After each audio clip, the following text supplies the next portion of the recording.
Que tal um mate?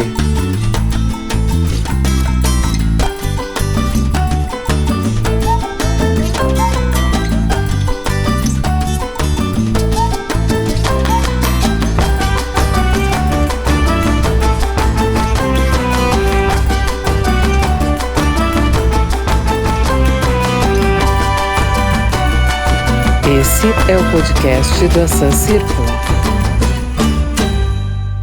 Olá, eu sou a Gabriela Coelho e esse é o podcast Que Tal Mate? É uma produção do Círculo de Referência em Agroecologia, Sociobiodiversidade, Soberania e Segurança Alimentar e Nutricional, o Assan Círculo. No último episódio, começamos a discutir as políticas públicas brasileiras voltadas à alimentação. Partindo do fato de que as maiores riquezas do Brasil se constituem em sua diversidade biológica e cultural, vamos avançar na compreensão da relação entre o uso e a conservação da biodiversidade e os sistemas alimentares sustentáveis. Essas conexões estão presentes na agenda da Organização das Nações Unidas e dos países signatários, desde a Convenção da Biodiversidade, em 1992. Nela é reconhecida que a conservação e a utilização sustentável da diversidade biológica é de importância absoluta para atender às necessidades de alimentação e de saúde, além de reconhecer a importância da diversidade biológica para a evolução e para a manutenção dos sistemas necessários à vida da biosfera. Nesse contexto, as políticas públicas e as redes voltadas à alimentação adequada e saudável, à conservação da biodiversidade, à sociobiodiversidade e aos sistemas alimentares sustentáveis são parte essencial dessa governança. Os recentes avanços na aproximação desses temas pedem uma conversa detalhada. E para falar sobre esse assunto, nós convidamos dois analistas do governo federal que com certeza irão elucidar esse debate. A Elaine Pasquim é analista de Ciência e Tecnologia no Ministério de Ciência, Tecnologia e Inovações e participa da coordenação executiva da Rede de Pesquisa em Soberania e Segurança Alimentar e Nutricional. Ela possui doutorado em Nutrição Humana pela Universidade de Brasília, com período sanduíche na Riverson University em Toronto, Canadá. Tem experiência na área de Segurança Alimentar e Nutricional, Ciência e Tecnologia para a Sociedade, Educação e Saúde, Tecnologias Sociais, Direito Humano e Alimentação Adequada, Vigilância Alimentar e Nutricional, Saúde Indígena e Saúde Coletiva. E o Walter é agrônomo, doutor em ciência e analista ambiental do Instituto Chico Mendes de Conservação da Biodiversidade, o ICMBio. Ele é lotado no Centro Nacional de Pesquisa e Conservação da Biodiversidade Marinha do Sudeste e Sul, o CEP-Sul ICMBio, em Itajaí, Santa Catarina. Atualmente é coordenador do Plano Nacional de Conservação dos Sistemas Lacustres Lagunares do Sul do Brasil, o PAN Lagoas do Sul. Elaine e Walter, sejam muito bem-vindos a esse bate-papo. Como vocês visualizam a aproximação entre as temáticas da conservação, da biodiversidade e dos sistemas alimentares sustentáveis no campo das políticas públicas brasileiras? Uma questão que eu acho fundamental a gente refletir é sobre a questão conceitual mesmo. Atualmente, eu vejo que há uma certa apropriação conceitual do que significaria a palavra sustentabilidade. Eu vejo que nas políticas públicas implica, e não só nas políticas públicas, né, mas nas práticas aí também, implica em diversas compreensões e significados que vão desde, por exemplo, casos de monocultura de açaí, por exemplo, né? Então, até que ponto esses processos em sistemas produtivos convencionais dialogam realmente com o uso sustentável da biodiversidade? Então, há uma reflexão anterior que eu acho que tem que ser feita, né, atualmente, de como essa sustentabilidade está sendo trabalhada. E é importante refletir, né, sobre para quem servem essas propostas, quais os conceitos, os valores que estão por trás dessas teorias e dessas práticas, né. Então, assim, a meu ver, é fundamental que alguns valores e conceitos sejam trabalhados, por exemplo, da soberania e segurança alimentar e nutricional, do direito humano à alimentação adequada, que trazem algumas perspectivas importantes, como a promoção da saúde, nutrição. Então, não é só uma produção sustentável que não tem a responsabilidade com o consumo saudável, em quantidade e qualidades adequadas, né, e para isso, várias iniciativas e diretrizes, princípios têm que ser seguidos, né, ou pelo menos ter como objetivo, como circuitos curtos de produção e consumo, a questão da agroecologia, o comércio justo, os alimentos limpos, né, de contaminantes, e pensando essa relação no todo, né, uma sustentabilidade que seja econômica, social, ambiental e cultural. Eu queria fazer uma referência ao que a Elaine falou em relação ao conceito de sustentabilidade. Realmente é um conceito muito nobre na sua origem, mas talvez carente de complexidade, né? Quando ele se resume ao ambiental, social e econômico, como é que ele se encaixa, na verdade, nessas perspectivas de relação entre produção, comercialização, forma de comercialização, forma de consumo, grupos sociais que estão envolvidos nesse processo de sustentabilidade, né? Então, é muito importante a gente discutir sobre isso mesmo. De qualquer forma, nas últimas décadas, diferentes políticas procuraram, né, trazer perto essa dimensão da conservação da sociobiodiversidade dos sistemas alimentares, buscando aproximar possibilidades de desenvolvimento de ambos, né? Se a gente pegar desde final da década de 90, começo de 2000, em 2000 a gente tem as reservas extrativistas como uma categoria de unidade de conservação dentro do Sistema Nacional de Unidade de Conservação, por exemplo. É a única unidade de conservação, a única categoria que prevê a conservação cultural como base para a conservação ambiental. Isso é uma inovação muito importante. E nessa conservação cultural está associado a conservação de modos de vida, a conservação da sociobiodiversidade e da alimentação como um todo, né? E da forma de se alimentar, da forma de produzir alimentos. A Política Nacional de Desenvolvimento Sustentável de Povos e Comunidades Tradicionais, que veio logo após, também nesse sentido. O PAA e o PNAE, né, o Plano de Aquisição de Alimentos, que visa aproximar a produção orgânica, agroecológica, da agricultura familiar, do mercado institucional, dos hospitais, das escolas, enfim.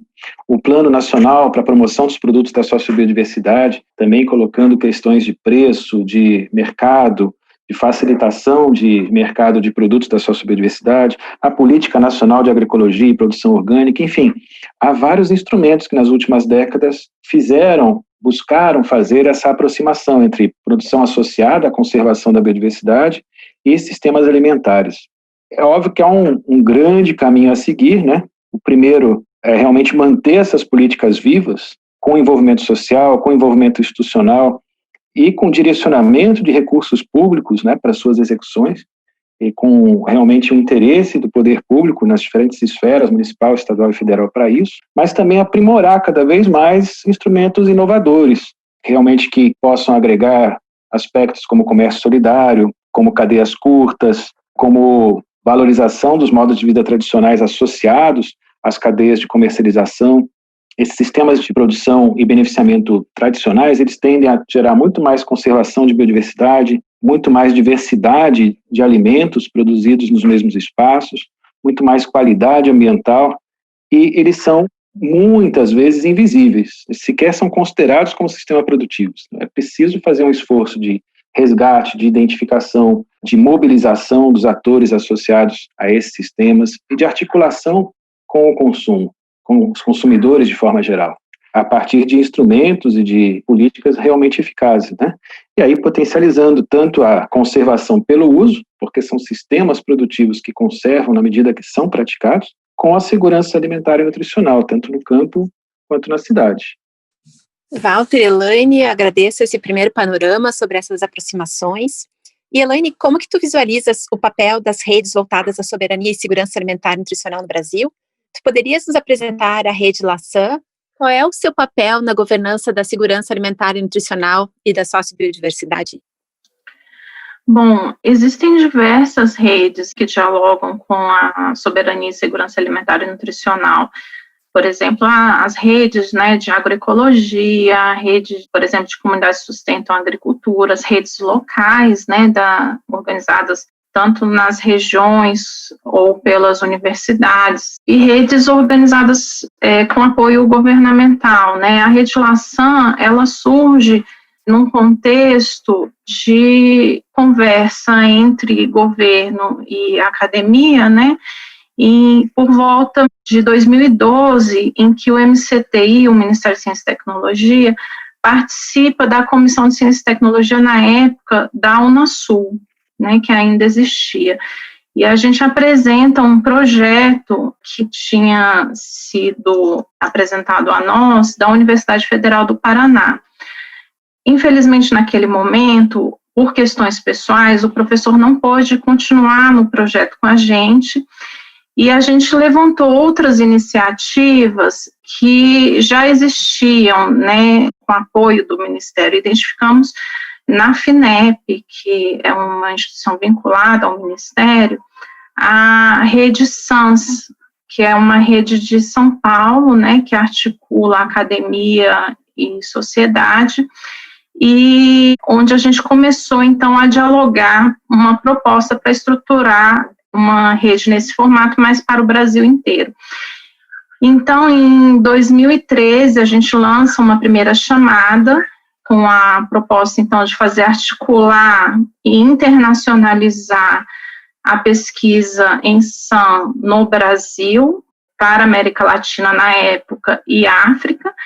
E em 2016 a gente lança uma outra chamada, essa ainda está vigente, na qual a gente seleciona 89 projetos com ações que envolviam ensino, pesquisa e extensão, sendo obrigatória a parceria na América Latina. Então, qual que foi a ideia central? A proposta era que a gente conseguisse fomentar nos grupos de pesquisa a internacionalização, a coprodução de conhecimento, projetos de dupla diplomação, inclusive a produção de artigos com maior impacto científico, uma resposta mais adequada aos problemas locais e regionais, justamente devido a essa aproximação, né, ciência e sociedade. A partir da compreensão dessas redes em nível nacional e internacional, passamos a compreender as redes territoriais. Walter, tu poderia nos apresentar o PAN Lagoas do Sul, o primeiro PAN com enfoque territorial brasileiro, discutindo a relevância desse plano para a conservação dos ecossistemas das restingas e dos modos de vida sustentáveis?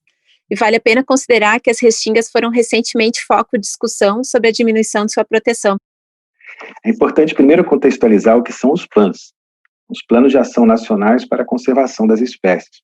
Eles são definidos em instrumento institucional do Instituto Chico Mendes, uma instrução normativa, como instrumentos de gestão construídos de forma participativa a serem utilizados para o ordenamento das ações para a conservação de seres vivos e ambientes naturais. Queria chamar a atenção para alguns termos dessa definição.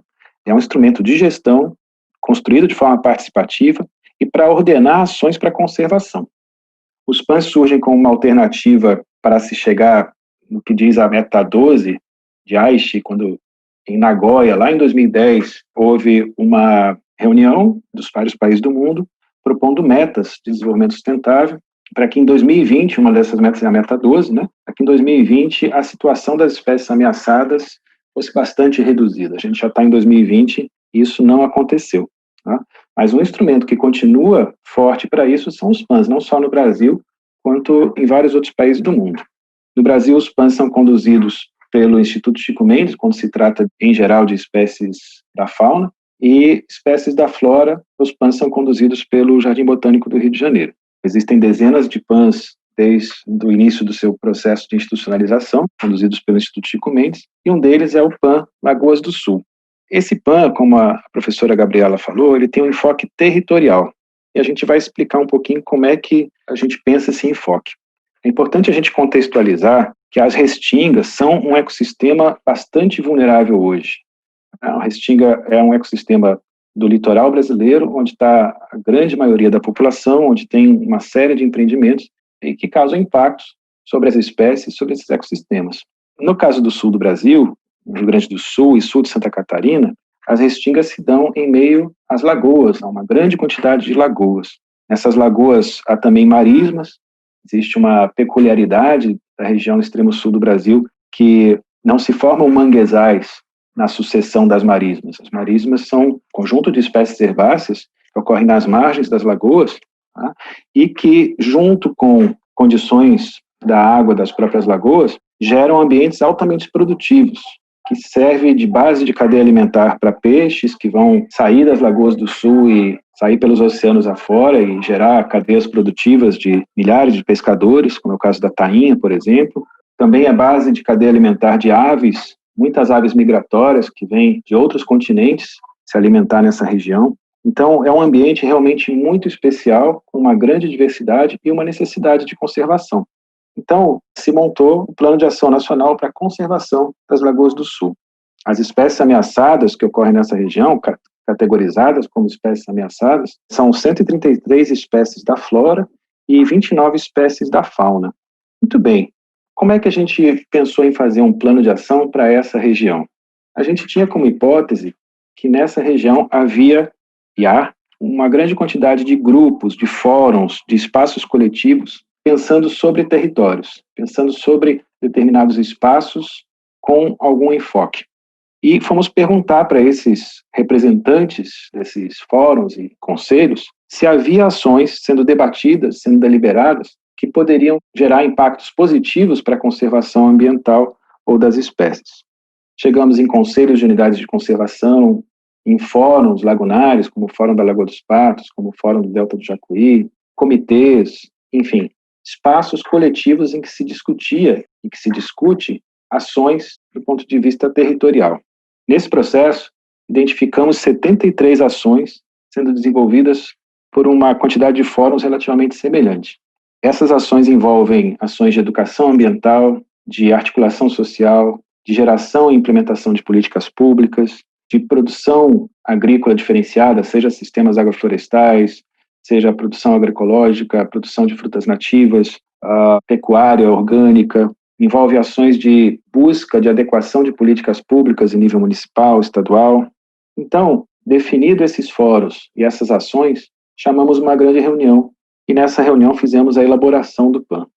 O PAN acabou ficando com o objetivo de melhorar o estado de conservação das espécies ameaçadas e dos ecossistemas das lagoas da planície costeira do sul do Brasil, promovendo os modos de vida sustentáveis e ou tradicionais associados ao território. Então, é um PAN que tem um enfoque territorial a partir das várias territorialidades de grupos sociais que atuam nesse espaço. Nós primamos muito por esse termo e por essa concepção. O PAN Lagoas do Sul não é um PAN que está sendo desenvolvido no espaço geográfico das Lagoas do Sul, nem tampouco um plano que está sendo desenvolvido no território do PAN Lagoas do Sul a partir de uma concepção homogênea, mas sim um PAN desenvolvido a partir de múltiplas territorialidades de grupos sociais articulados em redes, em comitês, em fóruns, e que dentro da sua atuação, dentro dos seus modos de vida, geram possibilidades de conservação e conservação pelo uso. Quando fizemos a oficina de elaboração, esses grupos se reuniram, se identificaram e perceberam que nas suas capacidades de governança, além das 73 ações que já haviam sido identificadas, era possível fazer mais. Foram propostas mais ações e nesse plano se chegou a colocar 157 ações, entre as ações que já estavam acontecendo e ações com capacidade de governança que poderiam ser realizadas a partir da sinergia, da integração entre esses vários grupos. Esse plano foi publicado em 2018 e desde 2018 ele vem sendo implementado. Acho que é importante trazer que a Universidade Federal do Rio Grande do Sul, ela hoje está desenvolvendo o projeto Panexus, pelo projeto da chamada Nexus do CNPq e do Ministério de Ciência e Tecnologia, e que tem esse título Panexus exatamente no sentido de fortalecer processos territoriais que visam a conservação da biodiversidade e que visam a soberania e segurança alimentar e nutricional a partir dessa estratégia, então, de garantir a segurança hídrica, energética e alimentar das populações humanas. Mas nessa concepção, me parece que é uma concepção socioambiental que integra, então, indicadores sociais e dialoga, então, com essas questões mais amplas. O projeto, então, hoje está com uma publicação, Conservação da Biodiversidade dos Modos de Vida Sustentáveis das Lagoas do Sul do Brasil, buscando, então, compartilhar essa experiência de um plano de ação com enfoque territorial. E a Elaine, então, fez o prefácio desse trabalho, que está ligado, de alguma forma, ao Ministério de Ciência e Tecnologia. Então, a partir dessa leitura, vocês visualizam que o PAN Lagoas do Sul contribui para a articulação da conservação da sócio e da biodiversidade e dos sistemas alimentares sustentáveis nesses territórios. E avançando, né, no que o Walter está colocando, e a Elaine, então, também como uma analista a partir de um espaço do Estado e que se relaciona e promove redes, vocês visualizam que o PAN e essas iniciativas se caracterizam como políticas públicas ou como redes de governança? Como a gente pode visualizar a situação que a gente vive hoje, né, de uma fragilização intensa das políticas públicas, mas, ao mesmo tempo, esse fortalecimento dessas iniciativas que estão no âmbito de uma política pública? O plano de ação, ele contribui, acho que a grande proposta dele é contribuir com a concretização de metas e objetivos que muitas vezes ficam no abstrato. Ele consegue passar para o concreto, como realizar essas ações, facilita, né, o monitoramento, seja pelo governo, pela academia ou pela sociedade em geral, do que está sendo realmente, efetivamente realizado. E aí são apresentadas essas ações, as parcerias, extremamente relevante o grau de complexidade e de detalhamento em que o plano foi elaborado, é de uma riqueza imensa, né, e que tem que ser divulgado e realmente proposto como uma ação de política pública para o Brasil como um todo. A meu ver, esse tipo de ação torna mais viável e transparente o que está sendo feito, o que está sendo implementado, como está sendo a execução, possíveis correções, além de envolver desde o início ali a participação social na definição das ações, né? Então, me parece que foi formada uma grande rede de governança que envolve atores de diversas frentes, tanto da sociedade civil quanto do Estado e academia. Então, mesmo que um desses atores esteja fragilizado, me parece que o grau de envolvimento nessa governança que foi formada garante uma certa continuidade, o que realmente torna muito relevante esse tipo de iniciativa. Um gargalo que acho que talvez a gente identifica assim lá no Ministério, mas em relação ao todo, né, é conseguir fazer esse diálogo do nexo segurança alimentar, hídrica e energética em um mesmo projeto, porque são expertises que dialogam, claramente dialogam, competem muitas vezes, mas que envolvem atores e conhecimentos, saberes diferentes que nem sempre estão na mesma mesa de diálogo, não possuem todos os conhecimentos. E você reunir essa diversidade de atores, consigam dialogar com essas várias dimensões, acho que é a maior dificuldade. Agora, eu acho que é um avanço, eu acho que é um início de um caminho, e que a gente pode, a partir dessas metas mais claras, conseguir alcançar realmente objetivos que envolvem a questão de desenvolvimento territorial, mas também social, econômico, né, com agregação de valor, conservação da biodiversidade, desenvolvimento de novas cadeias produtivas sustentáveis. Então, são diversas frentes bastante interessantes e que podem, sim, fazer dialogar esses sistemas alimentares sustentáveis com um consumo saudável.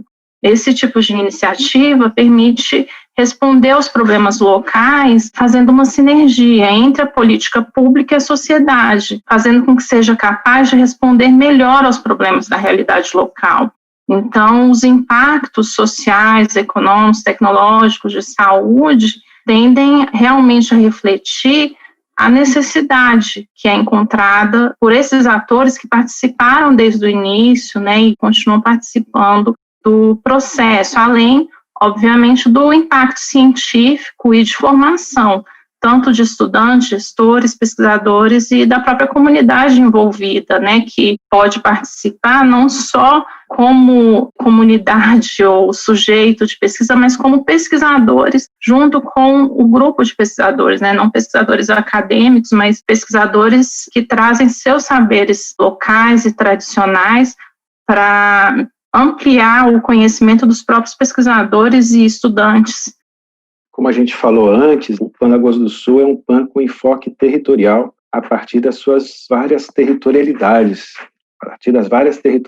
que existem nesse território. No processo de monitoria dos objetivos do PAN, está se estabelecendo indicadores para avaliar, né, o quanto está se conseguindo avançar, e nesses indicadores estão se criando linhas de base, tentando identificar como é que o cenário social, econômico, ambiental, cultural estava antes do PAN e como é que ele vai evoluindo ao longo da existência do PAN, ao longo de sua execução. É importante a gente considerar que o PAN é só um plano em meio a tantas outras políticas públicas.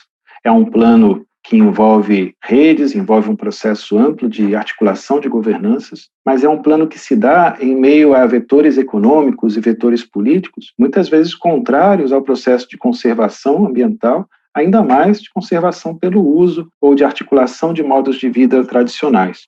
Então, na monitoria do PAN, estamos buscando criar linhas de base para tentar contextualizar como as ações do PAN vão sendo desenvolvidas em meio a essas pressões políticas, sociais, econômicas para a consecução do seu objetivo.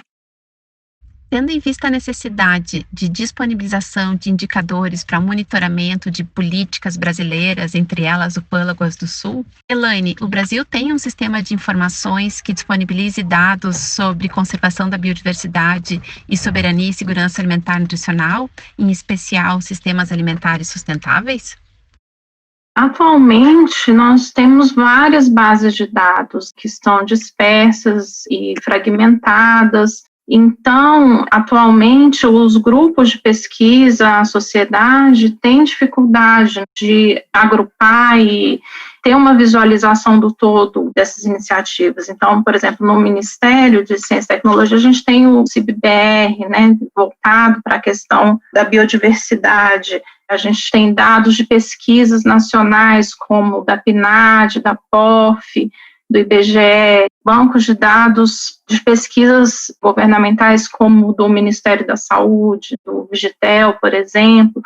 Então, são, além dos próprios bancos de dados produzidos pelos grupos de pesquisa nas universidades e por atores locais, que não necessariamente pesquisadores acadêmicos.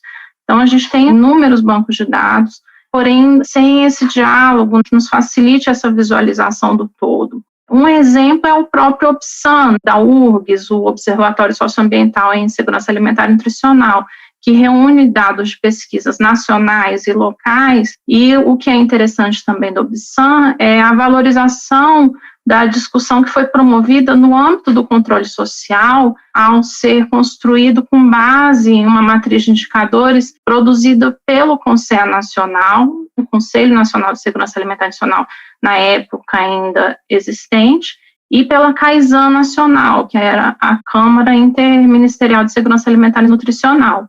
Porém, o sistema ainda se limita ao Rio Grande do Sul. Então, diante de todas essas questões, que a gente vem tentando propor discussões para ampliar e facilitar o acesso a esses dados por meio de uma estratégia que a gente está chamando de plataforma de gestão de conhecimento em soberania e segurança alimentar e nutricional. Walter, e na tua concepção, o PAN Lagoas do Sul ele é desenvolvido a partir dos princípios das políticas públicas ou de redes de governança? É importante a gente contextualizar o plano, o PAN Lagoas do Sul, como uma política pública do Estado brasileiro. A gente não pode esquecer disso.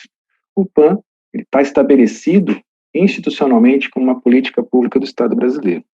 Quando a gente elabora o PAN da forma que foi, a gente está trazendo atores sociais, processos de governança próprios, redes de articulação que atuam sobre o território a partir de múltiplas territorialidades e que estão dizendo: a gente conserva as Lagoas do Sul dessa forma. A gente tem feito a conservação pela pesca artesanal, a conservação pela cadeia solidária de frutas nativas, a conservação praticando sistemas agroflorestais, criando políticas públicas em unidades de conservação, trazendo gestão ambiental pública para espaços protegidos e uma série de outras ações que estão lá entre as 157 ações do PAN Lagoas do Sul. Quando isso é ratificado por uma política pública em nível nacional, há um grande avanço democrático. O que está sendo dito quando se coloca no Diário Oficial da União que uma ação de fazer sistemas agroflorestais em áreas indígenas é para a conservação das Lagoas do Sul, está se ratificando o potencial de conservação pelo uso a partir dessas práticas, a partir desses modos de vida tradicionais. Esse é o primeiro grande ganho que a gente pode estabelecer a partir do que está sendo feito com o PAN Lagoas do Sul. Mesclar, juntar uma política pública em nível de Estado brasileiro a partir de práticas desenvolvidas por atores sociais diversos que muitas vezes são invisíveis dentro de outras políticas públicas.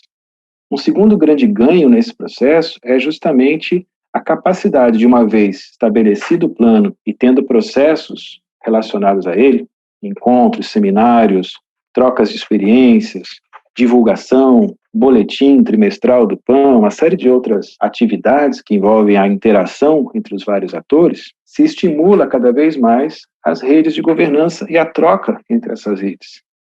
Se promovem sinergias. Então, uma ação, por exemplo, de pecuária orgânica que só se dava numa região, passa a se dar também em outra região a partir dessas atividades de articulação. Sistemas agroflorestais que estavam sendo desenvolvidos de um jeito num determinado local passam a ser aprendidos e levados para outros locais também. E essas trocas vão estimulando cada vez mais conhecimento, cada vez mais redes e cada vez mais fortalecimento de processos de governança próprios e interligados. Então, esse é um outro grande ganho, as sinergias a partir desses processos de governança. E um outro grande ganho são as propriedades emergentes que surgem a partir disso. Por exemplo, a criação de políticas públicas que valorizam modos de vida em nível municipal, nível estadual, as próprias trocas de experiências e conhecimentos, os cursos gerados, uma série de integrações que são feitas e que sequer foram previstas lá na elaboração do PAN, são cada vez mais desenvolvidas, cada vez mais articuladas. E especialmente essa ponte entre a conservação pelo uso e a aproximação com as ações de segurança, soberania alimentar e nutricional. O próprio projeto PANexus, o Observatório, o OBSAN, fazem parte desse tecido em que o PAN também se insere. Então, resumindo a resposta, o PAN é sim uma política pública, mas uma política pública efetivamente do público, se buscando concretizar a partir das redes, a partir das redes dentro das redes, das sinergias e das propriedades emergentes que isso possa gerar e que vem gerando. E como muito bem disse a Elaine, quando um desses elementos, um desses grupos ou alguma dessas redes, inclusive de governança, acaba se fragilizando, o processo de redes dentro de redes tende a fortalecer a articulação do objetivo fundamental do PAN, que é conservar espécies, ambientes e modos de vida, e a partir dos modos de vida tradicionais e potencialmente sustentáveis na região das Lagoas do Sul. Elaine e Walter, chegamos ao fim desse bate-papo que tinha muito essa intenção de visualizar essas políticas ambientais de conservação da biodiversidade que talvez hoje estejam extremamente fortalecidas num cenário internacional, com essa aproximação, então, da soberania e segurança alimentar e nutricional, que encontra, né, que deságua, então, na possibilidade dessa parceria conjunta. Então, nós, enquanto podcast Que Tal Mate, ficamos muito satisfeitos em celebrar e visualizar com vocês, então, a união dessas duas grandes áreas. E desejamos que seja, né, uma vida longa e profícua de parceria entre elas. E assim, nós concluímos esse episódio. O Que Tal Mate é uma produção do Assam Círculo, ligado à Universidade Federal do Rio Grande do Sul. A coordenação do podcast é da professora Gabriela Coelho de Souza e de Daniele Finamor. A produção e o roteiro são de Gabriela Coelho de Souza, Silvana Granja, Jaqueline Patrícia Silveira. A vinheta e edição de áudio são do Pedro Gibuá e a identidade visual é da Helena de Lima Miller. Até o próximo episódio. Que tal mate?